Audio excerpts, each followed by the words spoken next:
Hello, welcome back to Developmental Training.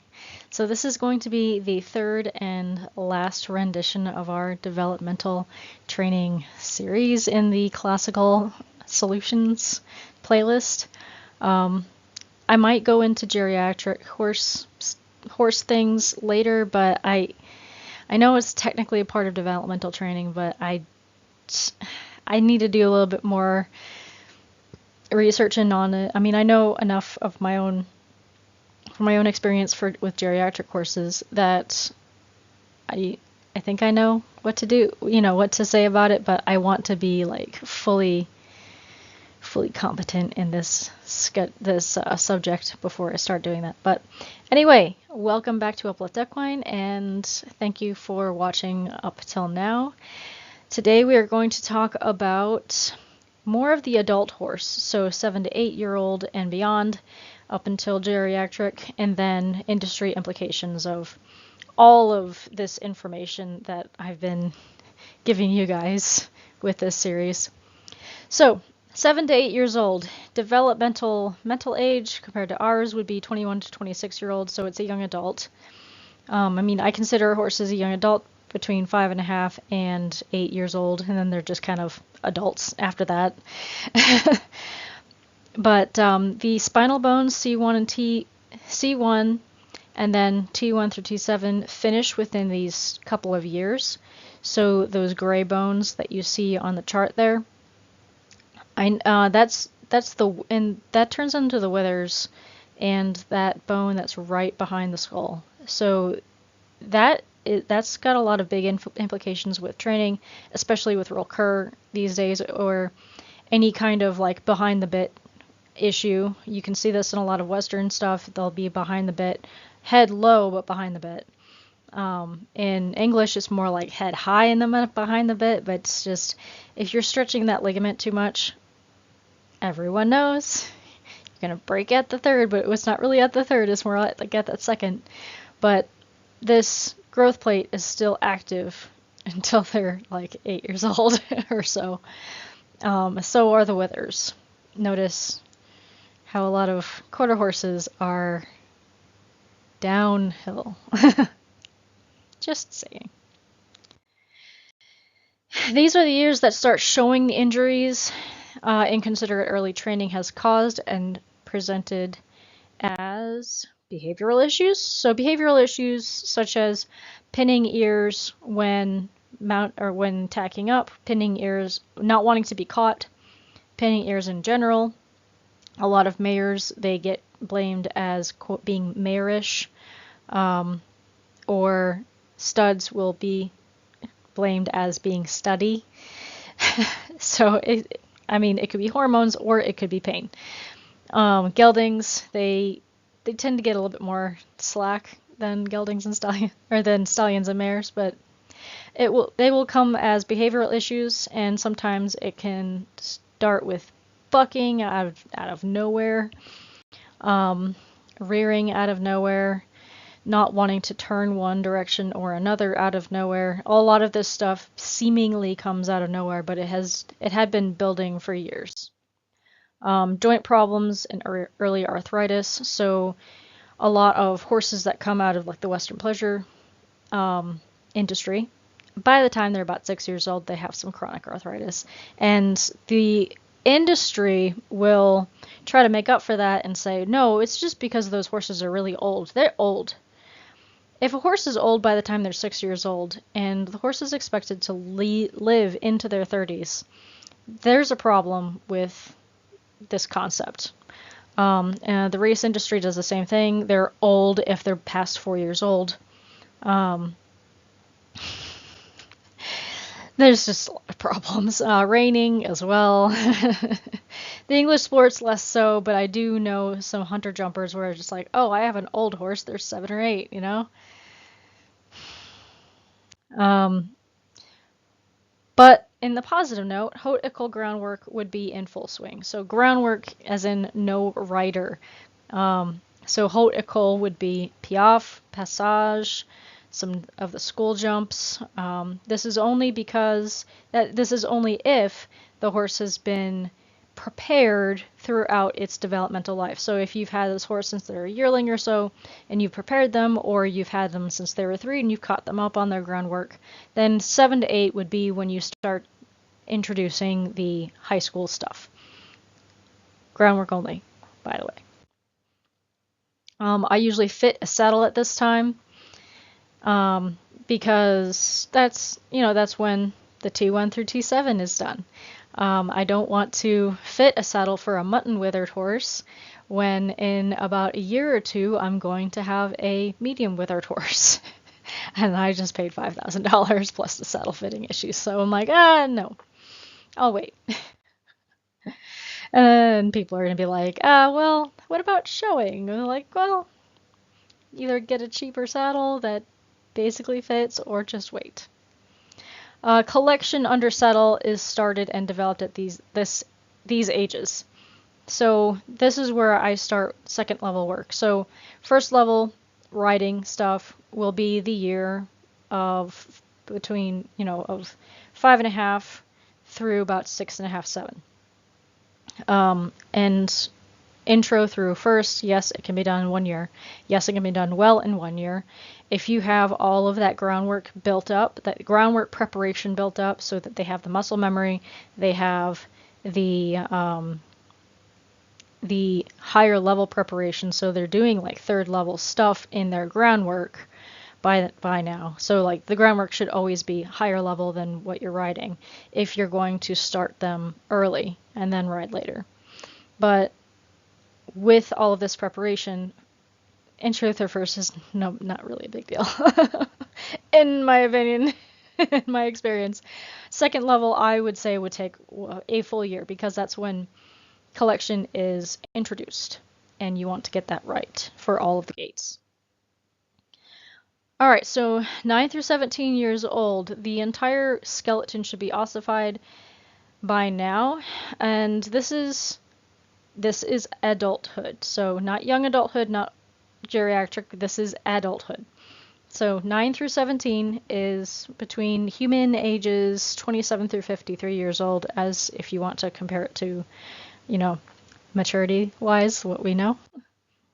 The horse will continue to thicken and ossify the bones as needed. The horse's bones go through ossification throughout its entire life. Like there's very few, like one point where this horse is fully done, fully completed ossification.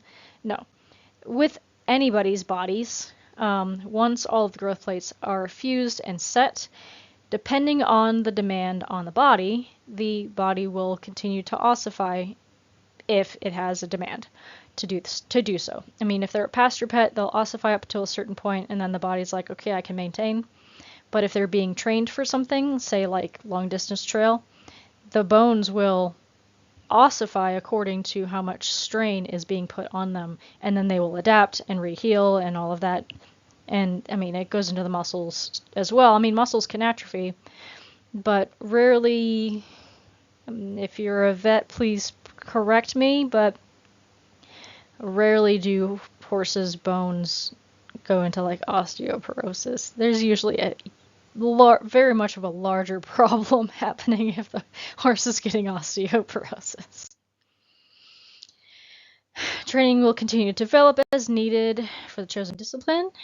And then we are getting into industry implications. So adulthood is kind of boring. I mean, it's not really boring, but generally, my horse, the plans for my horse is this year, in May, he's going to be turning 6. He's 5.5 now. He's doing walk trot now, and by the time he's 6, he's going to be doing canter work. But the plan is all the way until next fall, till the end of next fall, is going to be intro through first. So we're going to be doing lengthenings in October.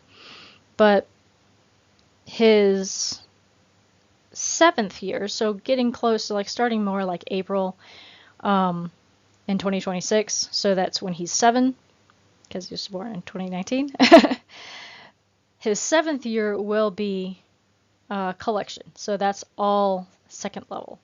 So, if I were to show him, I would then in 2026 be showing him at first level. and then schooling him at second for the entire year. Depending on how he responds to that, then at 8, I would start with third and fourth level. They can kind of be done in the same year, in my opinion, or the same spout of 18 months, because third and fourth level, if you've had good preparation, and again, we've been doing groundwork this entire time, you cannot go without that, but if you've had good preparation in second level and you've really like got a robust impulsion and actual good collection, and your high school level groundwork is going well, because by this time, if you're looking at, third and fourth level for riding, your groundwork is well past that by then. So generally third and fourth level, in my experience, only takes about a year. Heresy, right? And then you get to intermediate 1, which, I don't want to say more talented horses, but horses that kind of like get it, and their bodies haven't gone through any kind of injuries that year that you're just recovering from.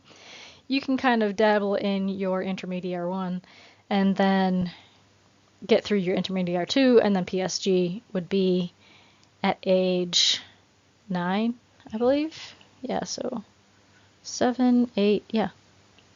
And then 9. So 9 years old would be PSG or pre St. George. And then, intermediate 2, pre St. George. And then by the time they are 10, they will be doing Grand Prix in my program. And then by the time they're 11, they will be doing high school, because the only addition for Grand Prix from PSG is like, you've got the piaffe, you've got the extended trot, you've got the pirouette, like the full pirouette. You've been doing half pirouettes, but the full pirouette. So it's not too many more things, especially if you've been doing piaffe for the past 2 years in hand. Just to kind of leap into piaffe within 1 year isn't a huge leap, if you've been doing groundwork, again. And then they have the rest of their life to continue to perfect those things. But anyway, so industry implications. So immense reform of how the industry works would have to happen if we were to get anywhere with this. And it would also mean worldwide changes, because these competitions that encourage young horses to get into things like Grand Prix, they're like, oh, and they're only 8 years old and they're already doing the World Games. We celebrate that like it's, there's some prodigy of a horse. It's like, yeah, I know. The horse's brain will get it, but their body isn't ready for it, and they're not responsible enough to know that. So we're going to get into a lot of problems later on down the road with health implications if the human decides to not be the responsible party in this situation. Which, you see how that works out. But anyway, world shows. So, say the U.S. If the U.S. is like, okay, we want to reform our horse industry, we're going to do all of these things.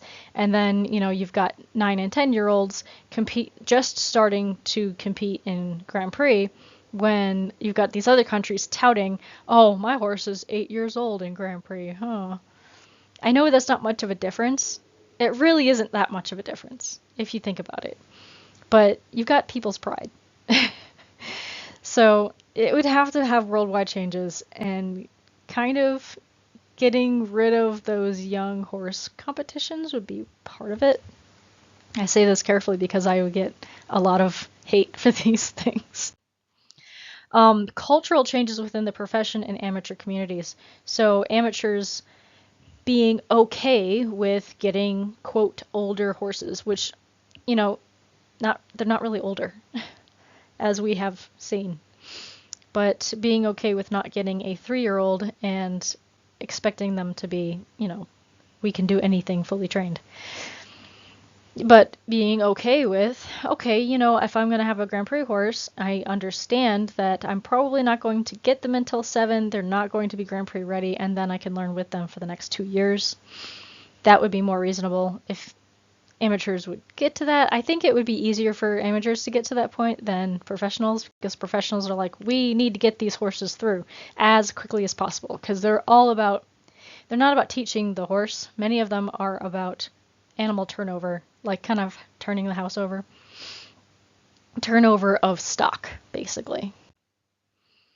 Um, More considerate training practices. So considerate to the animal itself, to the development of the animal, both physical and mental, and then being, and I keep saying this, being more of the responsible party in this situation, understanding that the horse has certain developmental limitations that it will likely not listen to it by itself. Like, yes, the horse will do it, and they will be happy doing it. Do they know that they're going to get arthritis in 2 years from doing this? No. You do, because you've seen it as a person. But yes, more considerate training practices. And I think this would wrap into, if we're being more considerate to the horse, we can be more considerate to our adult amateurs and children, because we're not saying, you gotta strike that horse so hard, and you get rid of these instructors that shame people for not being so hard on the horse, and then shame people for, not using spurs or something. It's basically this like shaming, this process of shaming in the industry right now, where they feel so entitled to their abuse that if you as the student refuses to partake in the abuse that the instructor is telling you to, you are now shamed because they have a superiority complex. This happens more often than not. It's really sad. But it's the industry. But more developmentally appropriate young horse shows. So if you're going to show a young horse and show off your young horse, which is very common with breeders, because you've got this horse, you bred them so well, you chose all of these different bloodlines and everything, you want to show them, right? I mean, there's foal shows, there's in-hand shows, but something that's continuously more developmentally appropriate. So instead of having these 2-year-old futurities, sure, you can have a 2-year-old futurity, but don't be riding the horse. Show off your groundwork. Show off your, I know that sounds boring, but maybe not even show 2-year-olds. Show 3-year-old groundwork. Show the precision lunge work that you can accomplish with this horse. Stop riding them so early. But yeah, if you turn those shows and then kind of monetize those shows over something like what we have now with Western shows, these futurities getting, tens of thousands of dollars to win with a 2-year-old, it's wherever the money goes. It really is. Raise minimum allowable ages for mid-level and advanced classes and tests. So basically, at least in dressage, PSG, I think the minimum age is 8. So maybe raise that 1 year. And I know what's 1 year? But the thing is, think about this. You're saying that the minimum age to complete Grand Prix, and I know PSG is not Grand Prix, but Grand Prix is the same age for some reason.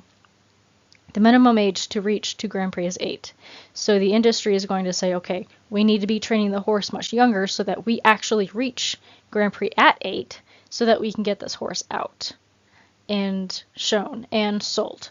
So think about this. That's usually when they start riding these horses at 3 and 4 years old, before they're ready, before their bodies are fully fused. Yeah, they're big, sure, they're big, but those bones aren't ready for it yet. Those little sutures and those pieces of the horse that are only attached via connective tissue.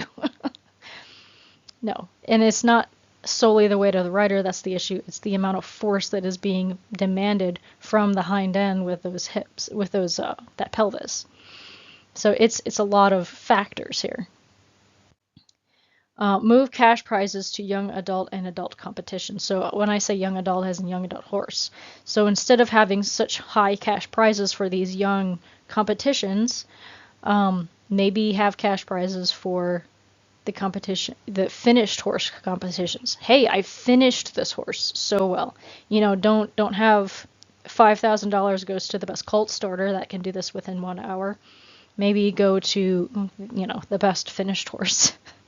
That's the cash prize, not, this other nonsense. And I mean, people will follow where the money goes. So take the money away from the young horse competitions. A lot of people will stop doing it as much. It would take time. It'll teeter off, but. And lastly, normalizing forage-based diets for young horses. So what I mean by this is getting young horses more on a pasture-based diet instead of stalling them and having them in intensive training. It would be cheaper in the long run. With doing that, you'd have less vet bills, in theory. And the management of the horse would be a lot less human, work intensive, because you don't have a stall to clean out every day. You don't have to, have them take up space in a part of the barn where more an older horse could take up space for training. And just normalize allowing horses to grow up on pasture.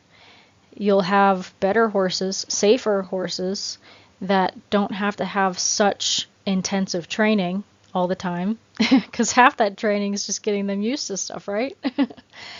But yeah, if you normalize that, you kind of lower the cost of keeping them for longer. And then, introduce them to the higher octane, higher protein stuff later when they're actually in more intensive training as a young adult, not as a child, basically. But that's it for this video. I know it's way shorter than the other two videos, but I just needed to wrap up, and I couldn't make the other video part 2 so long. But thank you, everybody, for listening. Thank you for tuning in, and I appreciate everybody. Please check out the new membership stuff. For the YouTube memberships, I've made them basically the same as the Patreon memberships. They're a bit more expensive because YouTube takes away 30% of the cost. So basically, I upcharged at 30%. So if you want to have basically the same perks, but for a little bit cheaper, please go to my Patreon. I kind of prefer people to go there anyway. It's a little more, user-friendly in my opinion. But to each his own. But please like and subscribe if you are not a subscriber yet. And I appreciate your attention. And I really hope that you have a wonderful time with your horse. And I hope that you've learned something. So please, again, be kind and have a wonderful day.